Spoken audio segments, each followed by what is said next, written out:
What's good, everyone? Welcome back to My First Kicks. This is episode 163, and this week I welcome Mo Christine to the podcast. If you are not familiar with Mo, she is the host of Kicking It with Mo, and she also does several and many much more cool, exciting things, which you can check out on her page when I give you her information. But this week has been a hell of a week. Last week, you saw my conversation with JSM and Andy. I've been working on getting my clips to look a lot better on the gram and also TikTok. So, putting in some more extra time. Hopefully, y'all enjoy it. And you know, continuously trying to put out great content. I went to Vegas, as I mentioned last week, went to Vegas, came back. I battled myself on if I should go to Urban Necessities and make a video talking about Trump sneakers actually at Urban Necessities, but didn't get a chance to go to Caesar's Palace. So I decided not to force myself to go there to make a video just to make content. I was just like, nah, this is not the type of thing I want to put on. But I did announce what type of content I will be doing, which hopefully in the next couple of weeks I can get around to and finishing because I'm only like halfway done. But my short form video essays on sneaker culture and sneakers and several other things that I feel make up a part of me and my thoughts and my takes on things and put that on YouTube. But this week, I talk with Mo. She puts me on to some cool stuff. We talk a little bit about her content, switching over to making content. And it's just a fun overall episode.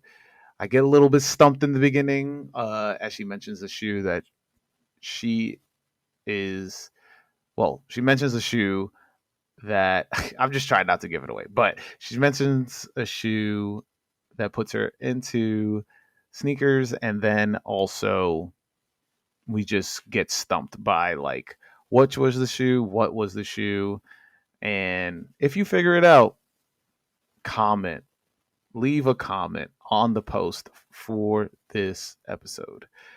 But on to where you can find Mo. You can find her on all social medias at this is Mo with a O with a 0. And you can find out her foodie page, which is Mo Eats Local, and her YouTube page, Mo Adventures, where she goes on very cool adventures and sites and checks out all things cool. Very dope page. Definitely give her a follow. And if you need to have like a link, it's going to be in the description of this podcast. You already know that. So scroll on down, hit that link tree. And you know where to find your boy. I am Who is Haas on all social media. Follow the podcast at My First Kicks Pod. Follow the podcast on TikTok at My First Kicks. Follow the podcast on YouTube because I'm trying to get my butt monetized. If you're not watching this right now, if you're listening to this, and I know some of you are, please go to YouTube right now, hit that subscribe button, and then go to the video and hit that like button. I think 63 of the episodes up, I think. Yeah, or maybe 64 because we start at 99 with Dave Ortiz and then go up from there. But greatly appreciate if you hit me with that like button. I'm trying to make sure the audio and video looks good for every episode. So you're in for a treat for this week. I'm back, baby. I'm back. Let's just say that vacation is something I needed in order to reset, and I'm back. We're going full steam every chance I get. Got to make time to put more effort and eyes onto the podcast if I want to make this my future. So please hook your boy up and follow everybody that has been on an episode, and especially follow Mo. So on to this week's episode with Mo Christine. Hey Mo, welcome to the podcast. Hey, thanks for having me.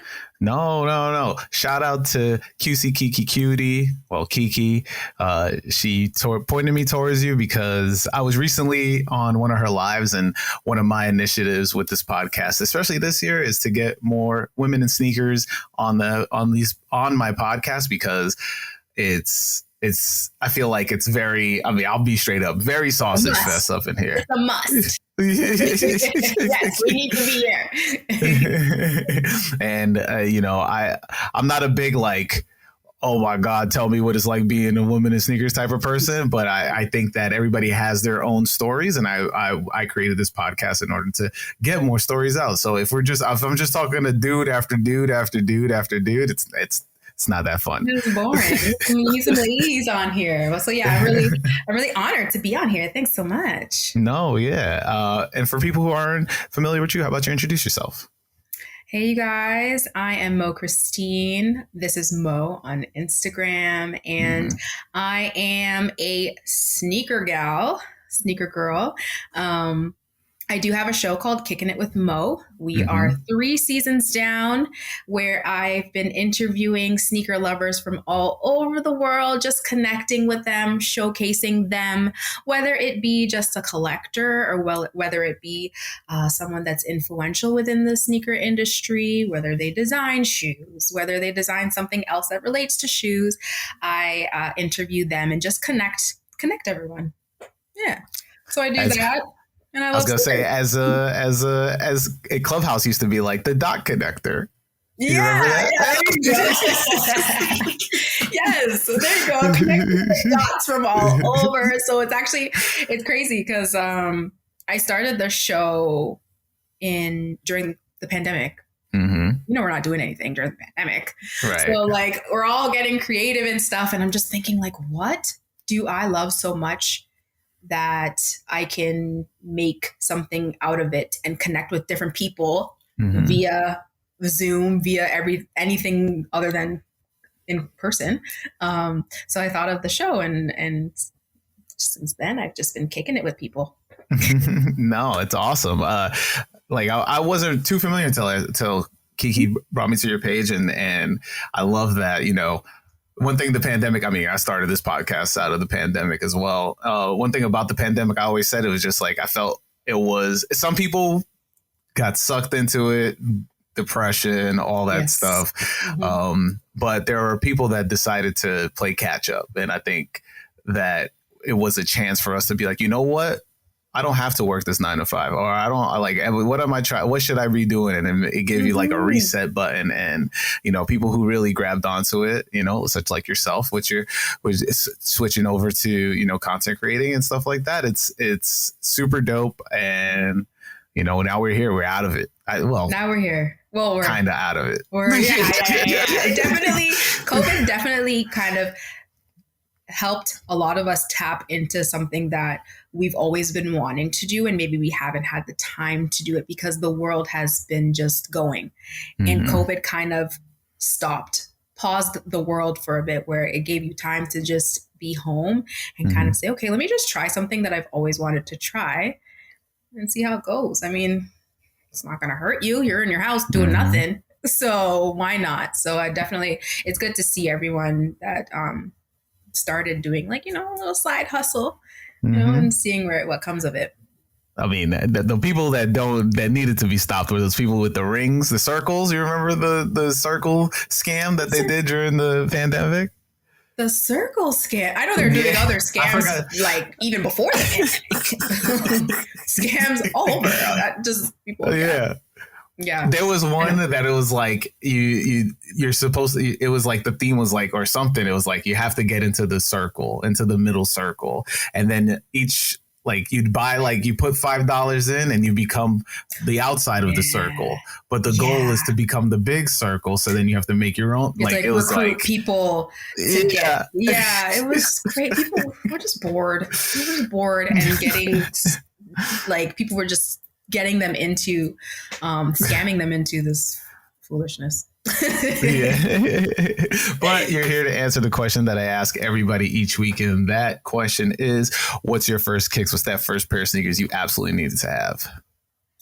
Okay, I've actually said this on my live show that I've had, and it's so funny because do not judge me, okay? Because I was so excited for the shoe in grade 6 or 7. It wasn't the Fat Farms, okay? Okay. You know the Fat Farms, okay?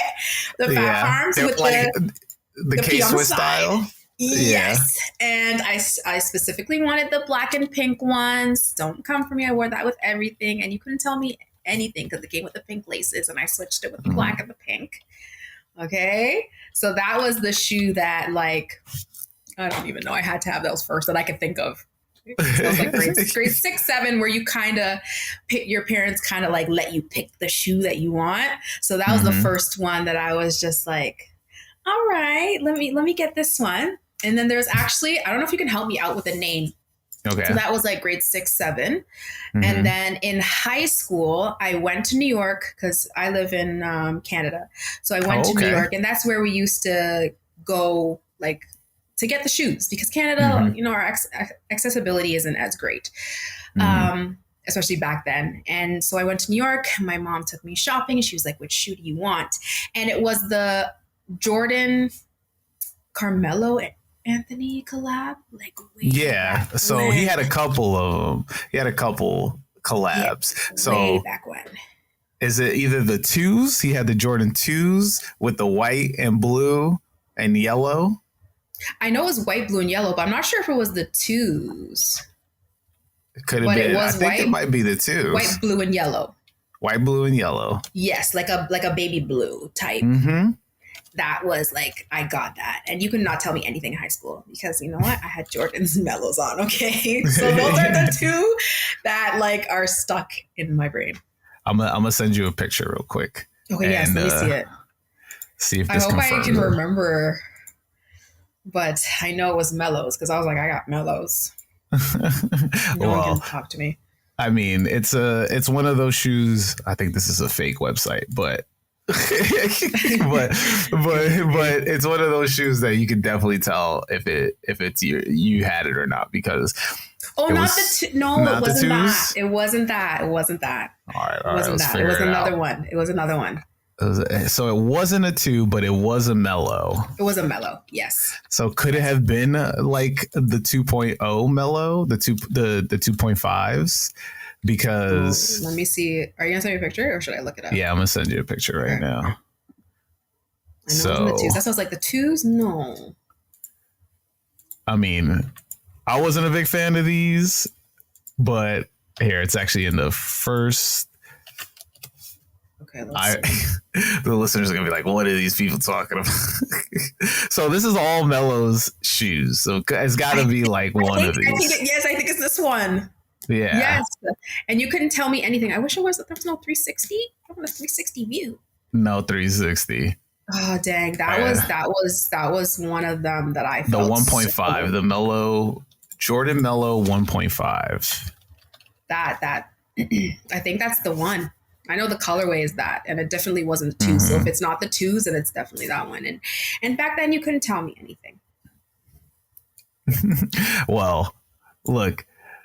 First of all, very interesting that you went with this shoe first. Were you into basketball? Do you know who Melo was? Like, yes, I did. I liked Melo because I just thought he was cute. I thought he was cute. Not that I was playing. Like, of course, I played basketball in high school. You know. Yeah. But like, that was it. I just thought like Melo was cute, and I had Melo shoes. Yeah, I sent you another link because you want a 360. You can see that one. That was 360. Okay. But so did you grow up in Canada? Like, are you born and raised in Canada? Born and raised. What was it like for you? Were you, at what point did you get into sneakers? I don't know if it's these shoes, you know. I'm sorry. I'm looking at them. I don't know. It's all good. I don't know. But anyways, I think it was a Jordan. Yeah, I don't know. It was definitely a Jordan Mellow. It was a Jordan Mellow. We'll figure it out. Sorry, what was the question? What Yeah. was? So in high school, were you into sneakers then? Were you into fashion? Like what was it? So I only had one Canadian person on, that's JR. He used to work for eBay. Yeah, JR, that's my Yeah, friend. that's the JR, yeah. homies. Yeah. And he talked about his time in Canada. I mean, I don't know which province. I think that's how you say it, province. Wow, Which you part of got it. Canada? Yeah. All Yeah, right, cool. yeah. So he's in Toronto. I'm in the GTA, Yeah. like the Greater Toronto area. Yeah. Oh, okay. Yeah. So I'm not familiar with Canada. I've actually never been. I know maple syrup, Drake, and the Raptors. So Yeah, that's okay. That's okay. And poutine. I'm a big fan of poutine. Oh, poutine. Okay. Yeah. Yeah.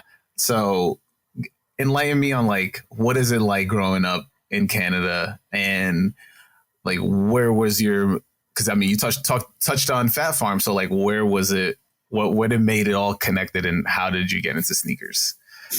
I think first of all, like living in Canada, especially like back in the day, I feel like we have a little bit more accessibility nowadays compared to back in the day. Back in the day, it was a thing for us to go to New York and go to all those stores and get shoes. Just go to New York and get sneakers, because the accessibility up here was little to nothing. So when it comes to like my love for kicks, I feel like just it runs in the family when it comes to just loving clothes and loving shoes, being able to express yourself through your clothes and your shoes. And I went to like for most of my life, like elementary school, middle school, and high school, I went to a predominantly, and I just don't take this wrong or anything, I went to a predominantly white school. No, this is we here for that.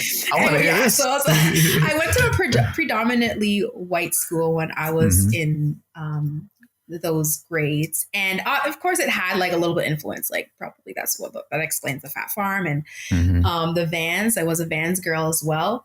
So the influence kind of came from there, but there also was influence within my family. So my oldest sister, she also loves sneakers, but she didn't go to the same high school as me. She went to a different high school that was more cultured and stuff like that. And she always had the latest Jordans. And back then you were able to go into a store and buy it off the wall, right? So I used to just watch her come in with the latest shoes. Like, why does she keep getting these shoes, and she's getting Jordans and they're different numbers. So I kind of just learned from her. And as I got older, obviously style changes, and your personality changes and your environment changes, to where I got more into, I guess, tuning into my style. And, I'm like, oh, I do like, I can buy my own shoes. I'm going to go get myself a pair of Jordans. And I was able to, access it at the store, walk into the store, think about it and buy it. And also that influence from, like other celebrities like Tiana Taylor, who I love so much, that kind of like influenced my style as well. Yeah. So it's kind of like, so up here back then it was a lot harder to get shoes. But we did get that influence from traveling to New York to visit family and getting shoes that we wanted. So it was always a thing of like, we're going to New York and we're going to go get these shoes. And then you come up here and then everyone's like, yo, where'd you get those? So I don't know if I'm like talking all over the place, but like my influence, I guess, comes from all over and kind of made my style what it is today. No, yeah. I mean, New York influence is, I'm from New York, so I will take all New York praise. yes, those like Dr. J's and those Jimmy Jazz. Yes, we used to be so excited when it was actually popping. Yes, we used to go to get clothes. I used to come up and like I'm just styling on everybody because no one had it, So So does like hip hop culture translate in like Canada? Because you talk about New York, and I mean during that time, my assumption is New York was very hip hop at that time. You got your your Sean Johns, I don't know if you bought the NYC, which is but everybody called it Aniche. Like, yes. Yeah. Like super regional. If you aren't familiar, if you're listening, and around that time we had like Mecca, Echo, like all these hip hop based brands. So when you come down here and you buy this stuff, do you also bring the music back with you? And then like, are you listening to all this stuff? Like what is it like? What is the culture differences? If you can tell me. You know what? It's not that there was like, because I find that when we're younger, everyone it used to be a thing where everyone used to, if you want to drive to Buffalo real quick, because of where we are, it's about like an hour away. So that's an easy drive, go for the day, go shopping and come back. So that was Hang like out a with thing. Westside Gun. I was do what you gotta do. Do what you gotta do. So a lot of people, they did travel to New York, like to places like New York, maybe Detroit and all that stuff, to get access to these things. And then slowly but surely, they started opening up little stores here and there that were providing the same style and the same brands that we were getting from New York or from the States. So like right now, we got it. Like, but back then you were seeing, I was going to say, you were seeing it starting to, bubble up. So like, what was that like? Back then, I mean, I couldn't really afford it, I was just, but it was just like window shopping, and seeing if my parents can buy it for me. So getting like one or two gems here and there, you felt like you were it. But yeah, seeing it, I guess, transfer to Canada, it definitely was a gradual thing. And it's still a growing thing, but I feel like we're pretty much there. And with like online shopping and all that stuff, it kind of makes everything accessible. Yeah. It's just whether or not you want to pay the Canadian USD exchange rate, which sucks. Yeah. Because you touched on Jordans. Your sister was into Jordans, and how did that? Because I mean, if we're talking about the Raptors, you got Vince Carter, and he had the Shocks, and I feel like Shocks did make a wave, but Jordans are universal in my opinion. So, what was like did it have the same status of like, oh, if you didn't have Jordans, you weren't, I guess, popping, you know what I mean? You know what? For me, I couldn't say like in my high school, because I already said like which kind of high school I went to. So it was kind of for myself, when I did like just say sneak into my sister's room to put on those shoes, like I felt like I was the bomb, but like no one really understood. Maybe one or two, like my friends kind of understood what I had on. But for my sister, she would always say like, she would get the latest shoes. She would always rock her Jordans. And I think she said back then, like, I think people were maybe rocking like Chucks and all that stuff. It was a bit different. And then eventually people started like catching on. It was kind of like, I don't want to say like true sneakerheads, but like true sneakerheads kind of like praised my sister for the Jordans back in the day. Because back then, as I said, like you were able to go into the store and pick it up. It was kind of easy, because if you love Jordans, like it was just available, compared to, I feel like it was just kind of like a hype thing that happened, and like people were just buying to buy. And then I would kind of say the hype, I don't know, you tell me if you feel the same way. The hype kind of is fizzling out the people that were just in it for the hype. And now it's kind of like us true sneaker lovers. We're being able to like, hey, we see these sneakers on the wall still, like we could still buy them, because now the hype is kind of like inflation is a thing, like people that weren't really into shoes for the love of shoes are kind of like holding back on buying pairs. So now us sneaker people are able to like get them, right? So I feel like go ahead. No, I was just gonna say like, when I've been collecting for so long, you get to see the ups and downs, and we're now in this downtrend in terms of the market and such. But what the people who have always been collecting will always be collecting, the people who have who have always been selling, you know. You'll always have people who just are cash grabs or hype grab, you know, you want to be relevant. This is all you got to do is throw on a pair of Cactus Jacks and you're good to go, you know. So you'll have, I mean, once sneakers gets into the mainstream is what I talk about as like sneakers get into the mainstream, then people gravitate towards it because mainstream music, pop music, whatever, all of that shows that if you are popping at the time and you this in order to be at a certain status, you need to do that. You need to have this and or make this, you know. So people jump in and out of it all the time. And sneakers was just that in 2020. You know, sneakers was the easiest thing to buy and it was the easiest thing to make money off of. So that's what it is. But now since people are just like, oh, nobody's really buying sneakers anymore. Now, all these people that didn't know what they were doing before, but got real lucky and made a ton of money. Now they're reaping and they're holding on to a ton of sneakers nobody wants now. And it's like, this is what you get. Yeah. I mean, like when it comes to sneakers for myself, like not saying like I have all the pairs. I kind of just buy what I want. Just goes to show like the whole Fat Farm thing. Like I just love my Fat Farms. I love sneakers and how it made me feel when I put them on. So those Fat Farms, whether it be the black and pink combo, it was just it for me. And then, you know, maybe the next day I liked Vans because it was different in the way, the silhouette of it with a specific outfit, you know, kind of less wearing what you like and not going based off the hype. Don't get me wrong. I love some of the hype shoes too, but also, you know, liking other shoes too, which is good. That's a sneaker lover for me. No, yeah, you have to have pairs of sneakers that just speak to you. It doesn't speak to everybody else, but it speaks to you. Exactly. And that what separates your collection per se out of everybody else's, you know.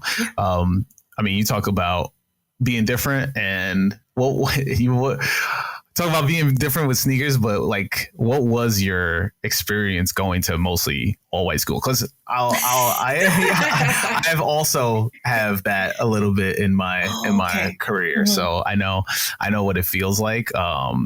But it's different when I'm in a city. I'm in New York City. I just went to an all white school in the city, so you still get the other extra stuff like fighting and all, like you get the kids from other schools coming over here and being like, oh, we can bully these all white kids and so it was different. It's because I was in French immersion. So French is our second language up here. So I was in the French immersion program. So I think that kind of played a role when it came to the schools that I was going to, because I feel like a lot of just say like our African American people, they're not really putting their kids in French immersion. Does that term work in Canada? African American? African Canadian. My bad. African Canadian. African Canadian. You're right. African Canadian or African American. I can say for to you because you know what I mean. A lot of those families, they weren't really putting their kids in French immersion, so it was predominantly whites. So I mean, that experience for me, I feel like it wasn't bad. I definitely saw like the cultural differences when it came to myself and some of my friends, of course, and my peers. But I honestly wouldn't trade it for anything because I feel like it made me who I am. It made me who I am. Like, there's different influences. I feel like if I were to maybe go to a different school, where would I be? Like, you know, like what kind of influences would I have around? Would it be good? Would it be bad? Like, I've definitely seen a lot of good and bad in the schools that I went to too, but it kind of just at the end of the day makes you who you are, you know? So yeah. I mean, it's just super interesting because when I went to this all, like, it was just rich white kids school in the Upper East Side. Yeah. Upper East Side of Manhattan. And, it was just very different because it's, you definitely didn't have the experience I had, I will tell you. But because like I went to school with a bunch of Albanian kids that would say the N word, and I would be like, whoa, like where are we? And then I came straight from Queens, was super predominantly Hispanic and Black, so super culture shock. And the transition to being like, oh, are you supposed to say that? Like I was like pressing people and being like, are you, you're not supposed to say that. And the like little bit of Black kids that were in the school not saying nothing. And it was just very weird and wild. But it's true of what that experience taught me of like how to maneuver in like weird situations like that, where you know you are the literal term of minority, you are the minority in there, and like you have to learn how to talk to people in specific ways. And I'm not like a big code switcher, you know, like I will say in the beginning of jumping into corporate America, I was a big code switcher. I was very like, okay. Like I was super formal with everything. And then now I'm like, I've been in here for a while. I was like, I'm fine. Like we talking regular now. So but I mean, so from your school experience, like, did you go to predominantly Black college? Like, did you take a different chance to try to broaden your experience? Yes. So I went to a college that had a lot of Blacks and Indians, actually. So it was very different. It was like a drastic change. And then I kind of saw how I was able to kind of just like be like, you know, like I'm just like, hey, these are my people. They kind of understand me more. So I definitely saw the difference when I just got, I guess, both worlds. I got to experience both worlds, and it is what it is. But I'm very, I guess, grateful for being able to see both worlds. Yeah, for sure. Yeah. And I'm very curious of like, you know, your career path, and then how did you come up? So like, what are you, because I know obviously, I mean, unless you tell me different, you know, kicking it with Mo is not the money kicking maker. It with Mo. No, kicking it with Mo. I mean, no. So I actually coming soon. Yeah.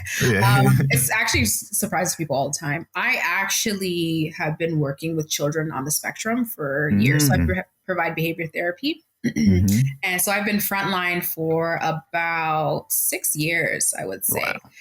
Wow. And most recently, I'm kind of now working behind the scenes. So I'm not really frontline with families and the children anymore. I'm kind of just working behind the scenes and working with, like, you know, directing them to the appropriate services and programs that they need for their child. Yeah. So I love kids. Yeah. That's super dope. I mean, kids are where you get the most honest truth out of everybody. Oh yes. You know? Oh yes. I've experienced a lot. I mean, a lot. Yeah. My first job was with kids. I was one of like an after school guidance counselor or something like that. It was just like one of those weird jobs. Like I was just like I was in high school and I was like helping other kids. Like it was just like, that's how I did. But what influenced you into, or what motivated you to jump into that line of work?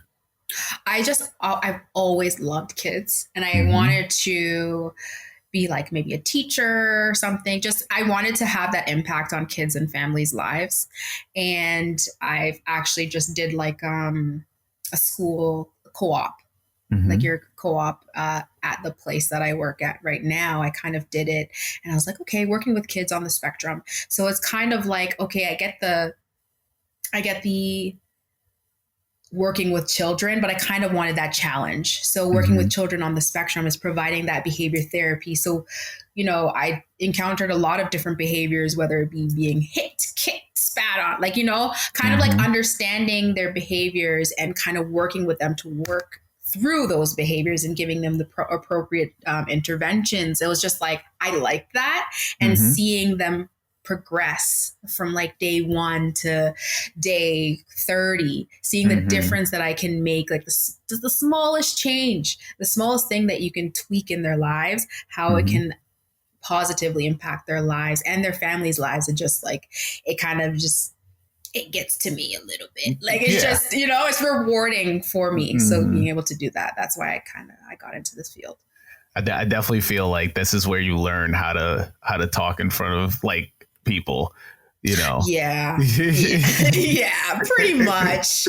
Yeah, you're able to, because you have to interact with various families on a daily basis, different backgrounds, different cultures, different religions. So you have to understand how to. You have a tough job because even, you know, I mean, some kids have really bad days, and you have to show them an emotion of high happiness of their like being around them, and their presence brings happiness towards you. You have to show that so that they can give you it, eventually turn their bad days around. So you know, it's a lot of like, you know, emotional. I mean, I know a couple people who work in like as being like a caseworker for children and stuff like that, and they always tell me how rough and tough that job is and how it emotionally exhausting it is. So you know, thank you for your service, because I always say that to people, you know, like it's a tough job. So what was the first pair of sneakers you bought with this job to turn this around? Actually, you know what? I can say like maybe my job while I was in school. So I was like a server, you know, waitressing and all that stuff. My first shoe that I bought on my own. There were these Dunks. These high top Dunks, because at first, like, you know, they were a little pricey. And when I bought them, I was like, oh my gosh, should I have bought them? Like, if I tell her on the price, she's going to be like, why'd you buy shoes? They were Dunks. I don't remember the name, but they were gray. They came with blue laces, like kind of like a baby blue lace. And they kind of had like an Aztec-y design on the sides. And I didn't really like take in like the name and stuff. I just love the design, the colors. And I was like, you know what? I'm going to treat myself. And I kind of went to a sneaker boutique that it was like a new sneaker boutique that opened up downtown Toronto. I don't even remember what it was called. But were they a high top or a low top? High. Yeah. And I just like, it was pricier than what I'd usually pay or see my mom pay for shoes. So I was like, I kind of felt like, ooh, I got to get them. And I got them, wore the hell out of them. And then like, I don't know what happened to them, to be honest. That was I'm trying to find them. I think I found them. Ooh, let me see. If I see them, I will know, because they were high with. They were blue, right? Well, gray with blue laces. Gray with blue laces. Yes, yeah. Maybe it's this one that I just sent. Okay, let's see. But they just came with gray laces on the picture. No, it's not this. It was kind of like a neon blue, and the gray was like a lighter gray. Yeah, it was a Dunk. Well. That's gonna bother me. I'm gonna tell you right now that I can't find trust this. Me, I couldn't tell you the name, but I know that they were high top Dunks. Yeah, that's it. And they were blue, gray with blue laces. Gray with blue like laces. A neon blue laces. If I see the picture, I would be like, yes, that's them. And I've thought about these shoes for a bit. I don't know the name, but it was way back in the day. So like, I mean, that shoe, obviously, I mean, I think you're probably talking about an era that I don't think many people actually understand, which is like the era where Nike was putting out Dunks and like trying things, and you go to like Zoomies. I don't know if you have a Zoomies, not Zoomies, Journeys. You had Journeys up there. But there was like an era of like Journey pack Dunks, and it was like crazy colorways. They were trying stuff. And it was way before Zoomies and Journeys was even a thing up no, here. Journeys was around for a Up while. here. We didn't get it. Okay. Like we get things late all the time. But like I mean, it was maybe you way got a Canada exclusive. It could be possible. I don't know. They were just I don't know. I don't know the name, but I just remember the colors and they were Nikes and they were high tops. But that was the one. That was my first purchase because the price. Yeah. I was scared to tell my mom the price. It was like, I don't even know. It was like 100 something, but back in the day, you know? So. Of course. So then from there, like, did your collection grow over time? Like, where was it like you caught like the actual bug where you were like, all right, now I'm looking for specific pairs all the time now? It was college. Because that's when I, obviously was just still making my own money. And I remember going to Foot Locker and being able to get my Kilroy 9s. I was able to get my playoff 12s, my 8. Like, it was just like nonstop. As soon as they dropped, I was like, I'm going to get them. And I got them. And it just started from there. And were you doing like lineups or just this is more just you'd be able to walk in and get them? That's the thing. I know I was able to walk in, and I don't know if it's because of my shoe size too. Like I'm like 6.5 boys or men. Blessed. Yeah. Not really. I mean, it is a common size now for like So, but I was able to walk in and get like I walked into Foot Locker one day and I was just like, let me just try my luck. And I was like, do you guys have the Bred 11s in a size 6.5? And they're like, yeah, we have one more pair. Like, it was just like, I was able to just do that. And every time I could, I did. And then it kind of just trickled from there, trying to get not every pair, but whatever I can get, whatever I can get that I liked, I'm just like, I like that. Let me see if I can go get it. And it was available, Yeah. What was like, when did you start having like stacks of shoes? Was it in college? Like, did you have like, so then what was the moving process like after that? Because I feel like that would be a pain, especially in college. No, you know what? It wasn't that I don't feel like, I wouldn't say like I had like hundreds of pairs. I would say maybe I had like 20, 30 pairs that I was like content with. And back, like, that's still a lot, I kind of just stacked them and moved them whenever needed. Like right now, they're just stacked. And every time I'm like, those shoes, let me go look them up. And you're trying to like pull out all the boxes. It's just it's a mess, but it is what it is. It comes with the life, I guess. Yeah. So like, I'm very curious of just like, did you have a community of like sneaker people that you would talk to regularly? Were you, doing meetups out there? What was the sneaker culture out in Canada for you? Well, I wasn't. GTA. I wasn't like in the groups and stuff because I had like my mom was pretty strict when it came to like just going out to meet random people. Like, that wasn't really a thing. So it kind of was just based off of my sister, like seeing my sister and her friends, like she's older. So seeing her and her friends and her collection and just being online, like whether it be like Tumblr and MySpace and all those things and just seeing the different communities, like sneaker communities. That's pretty much what I went. Were you super active or were you just like like watching, lurking? I was just watching. Like for me, like I kind of just like just kind of like do me kind of thing. Like, I do love sneakers and I buy whatever I like. It doesn't matter what shoe it is. And whether I connect with people or meet people along the way, that's good. But I wasn't too out there. I guess I wasn't too out there and only within like my friend circle that kind of knew like, oh, you have a lot of shoes. And then when I started, I guess you taking pictures, fit pictures, people are like, oh, you got a lot of shoes. And I used to take pictures like on Instagram, and Instagram first started just taking pictures of my shoes. And that kind of just like started from there. And then the show kind of like helped connect from all over the globe. I'm like, Mm-hmm. oh, this is a whole like community. So Mm-hmm. yeah. So like, yeah, I'm very curious because like I don't.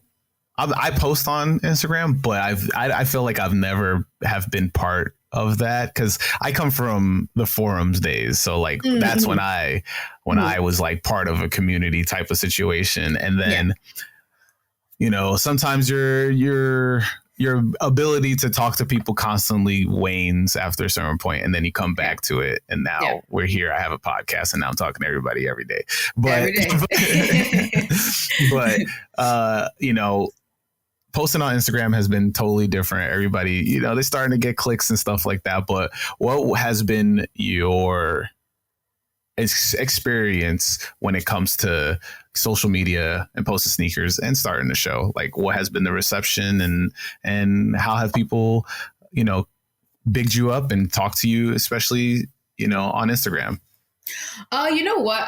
Like when I did start on Instagram and doing this, doing like sneakers, I feel like I did come out of nowhere. Like people did know, like my people did know, like I love sneakers, but it's just like, I'm like, hey, you're kicking it with Mo. And people are just like, where is this girl?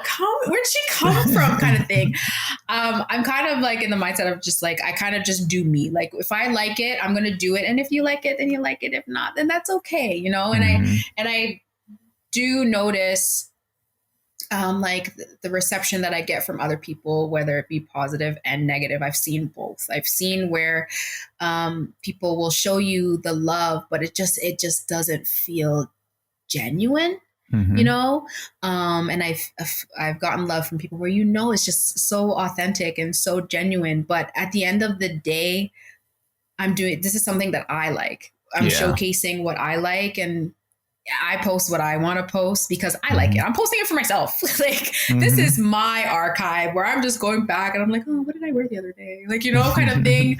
Or what sneakers did I wear that day with this fit kind of thing. So I do definitely see the clickies and the not so clickies and the supporters and the not so supporters or the undercover supporters. I definitely see a lot of that. But at the end of the day, it's kind of like, just do you.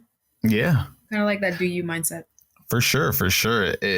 I think it's when you can tell somebody has passion, right? You should not feel threatened by it, but I feel like a lot of people feel threatened by it, especially when you have a common passion. And it's like, I don't know. I think with sneakers specifically, this niche, I think it's a lot of people that want it to be so pure, or this idea of whatever their pure sneakerhead or sneaker content is, that they tend to like bash on it. And then you have the people who just feel like, oh, they can do it too. But then you always want to ask them, why haven't you? So why you gotta talk shit on my post? Like, you know? Right. I know. I'm going to plug in my laptop. My Mac is actually dying. You want to plug it? Okay. Yeah. I didn't realize this.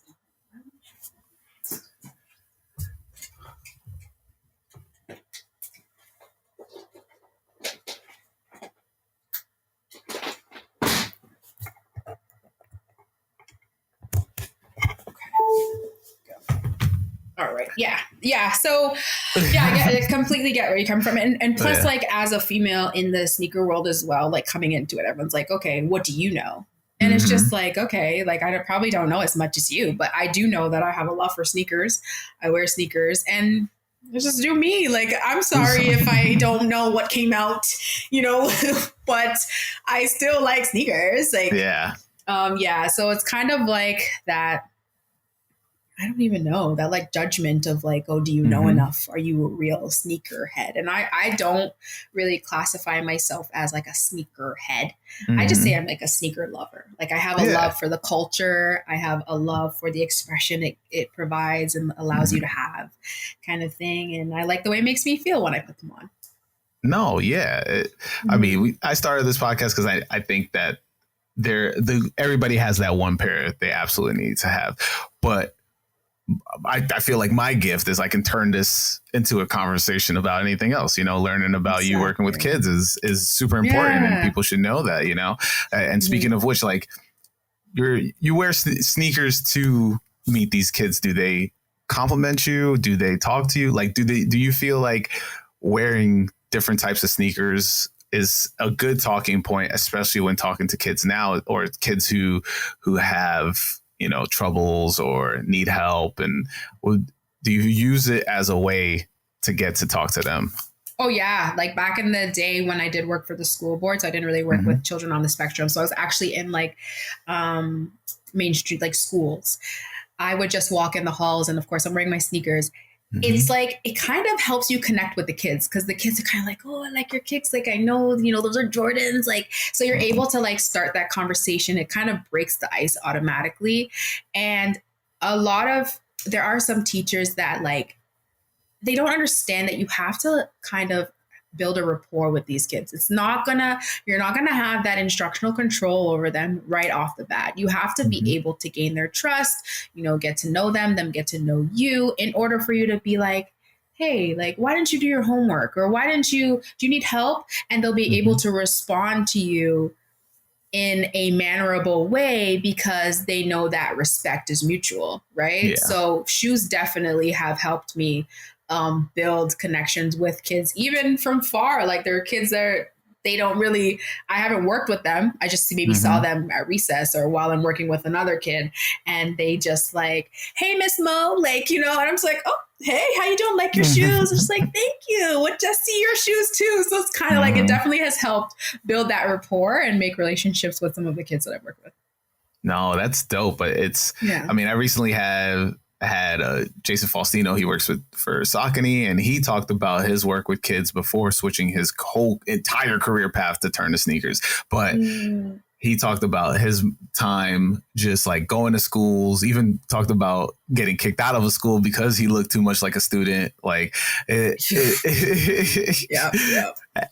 Has that ever happened to you where they're confused you? Or, I mean, yes, I've never gotten kicked out, but I've been like just working with a student and just going out with them at recess. So like, obviously giving them their distance to go play with their friends and their peers and stuff like that. But I'm just walking around, and another teacher looked at me and he was just like, oh, why are you supposed to be over here? And I'm just like, with the school lanyard, like, I'm actually a teacher too. Like, and it's just like, it's a good and bad thing. Like, sometimes I'm like, should I put on dress shoes one day? Like, I don't even know. But at the same time, that's just not me, you know? Yeah. So yeah, I've had the experience of being confused, being a student. Well, I mean, that I wanted to definitely ask, like, how important is it, especially to a kid, especially you've been working with kids, how important is it to show that it's okay to be yourself? How okay is it? It is very much okay, because I feel like, especially now, this day and age, a lot of social media influences, it's not the greatest. It kind of like makes the youth feel like, oh, I have to look a certain way, I have to act a certain way in order to be cool and all that stuff. And it's just important for kids to know that it's okay to be yourself. Like, the best thing that you can be in this world is you, and no one else can be you, right? So don't let all that you see on social media and on the television and all that stuff, just don't let that influence your life. Do what you love, do what you want to do, kind of thing. That's just what it is. No, yeah. The weight of the world is so like in your hands now because of phones, and, you know, before it was just whatever's on television. So you can, you know, turn it off. And that's it. Right. Yeah. Now everything's on 24/7, and it's hard to disassociate and, you know, try to figure out, like, it's okay to be you. It's okay to be quirky and weird. It's okay to, you know, not get along with certain people. Everybody doesn't have to always like you, you know, like such different weights and perception has been preached and pushed on these kids, especially now, for a good bit of time. So working with kids on the spectrum, I feel like it's a lot more common now. I feel like there's the spectrum is gigantic on top of that, you know. So, you know, people, even in adults now, are noticing like, okay, maybe I am on the spectrum. What is it that's like so unique about working with that? Because you talked about working with regular kid. Well, I don't know. That's bad. Well, I should have said that. Sorry. Atypical. Atypical. Yeah. And then kids on the spectrum, and like what pulled you to be like, you know what, I do want to work with kids on the spectrum, and then taking that step back and also just I started off with just like working, like it was my co-op. So I did first with working with children on the spectrum, and then I did another co-op working at a school. So I got to definitely co-ops are like programs that you so when you go to like college and university and you have to do so you do like internship. There you go. Okay. Yeah. There we go. So you get that experience with school. You do assignments. So I did an internship with children with autism and then in a school. So I got to see the difference, and I had to ask myself, okay, which one do you enjoy a bit more? And I actually really enjoyed working with the children on the spectrum. I don't know why. I think it's because they were younger. So they started off at like age 2 that they can, that I can work with them. So it's like age 2 to maybe 13. So like a younger population compared to when I was with the school is kind of like 13 and up maybe. And I kind of just liked the structure of working with children on the spectrum, and it was behavior therapy. So it was more like intense IBI, ABA therapy that I was providing, and being able to kind of have to think on my toes because every child is different. So not everything is going to work by the book. You have to get creative when it comes to like providing interventions or strategies. So I kind of liked that challenge. Like, okay, maybe I will say it quieter and he'll get it more. Or maybe I'll say it louder, or maybe I'll just flip the words, kind of thing, and he'll learn. So I kind of found that more rewarding than when working with children in a mainstream school. Yeah, no, that's super interesting. I mean, we touched a little bit about Kicking It with Mo, but what is it about the guests that you've had on 3 seasons full, right? Well, I phrased it wrong, but you've had 3 seasons of Kicking It with Mo. Yes. How has it been to talk to people when you do the show, and like, what have you learned, and what is it that keeps you going and wants you to keep continuing? Well, what kind of started it all was just being interested in diving. I wanted to dive into other people's closets because I was like, okay, my 30 pairs is nothing to this guy's 1,000 pairs. I want to dive into his closet, talk to him about like, how do you have so many? How did you get so many? Like, tell me a story about it. And it was just like, when I first started, I was like, okay, I'm going to see if I can hit some people up randomly, slide in their DMs and be like, hey, can I talk to you about shoes, and see if it worked? And it did. And they were just so receptive. And it kind of like just showed how the community is. And it was so intriguing to me just to continue to connect with different people from all over that collect shoes or collect memorabilia.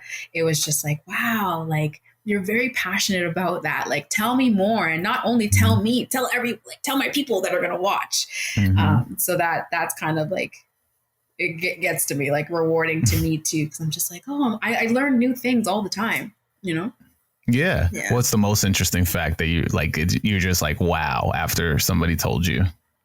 Yes, there was a shoe. That's my boy. I think it was Snap. I think his name's like Snapback Kid. And he was showing me his shoe that he got from China. It was like a China exclusive. And he was just like, if I light it up, it will like burn the top layer, or like it's candle wax. And I was just like, I think I have the preview on my page. And I was just like, what? Like, there's a shoe like that? Like, and he was just showing so many exclusives. Like, there was another one that kind of had like the hologram thing that they discontinued because like you can mess up your eyes. And I'm like, whoa, like, like, tell me more. So that is like the main reason for the show for me, or I'm just learning so much, and it's just so interesting.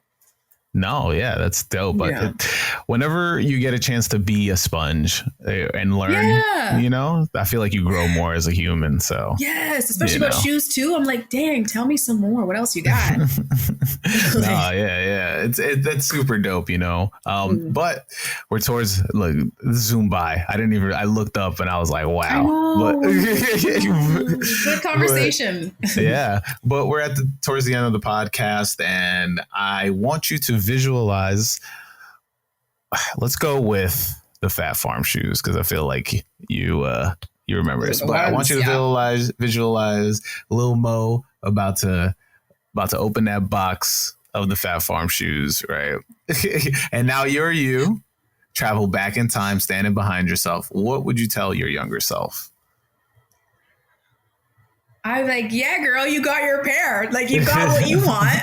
You rock it. Like, I know now, looking like right now, I'm just like, okay, girl, Phat Farms. Like, what were you? Back then, they were it for me. So I would kind of still encourage my younger self to still be happy that you got the pair and rock the hell out of them and enjoy them, because this is the beginning of something that you're going to be spending a lot of money on in the future. Perfectly said. You know, shout out Lil Mo. And don't forget, everybody, definitely check out Kicking It with Mo. Yes. I definitely have some putting out some episodes where I'm highlighting Black designers and Black talent. So I'm definitely excited and showcasing all my cool people that are doing big things. I'll be in the racially ambiguous season, so let me know when you do that one. There's a lot of stories to tell. The is he Black or not season? Let me know. I will definitely pull up for that one. But thank you so much for jumping on, and for everybody out there, we say each week, wear your kicks. Peace. Wear your kicks. Later.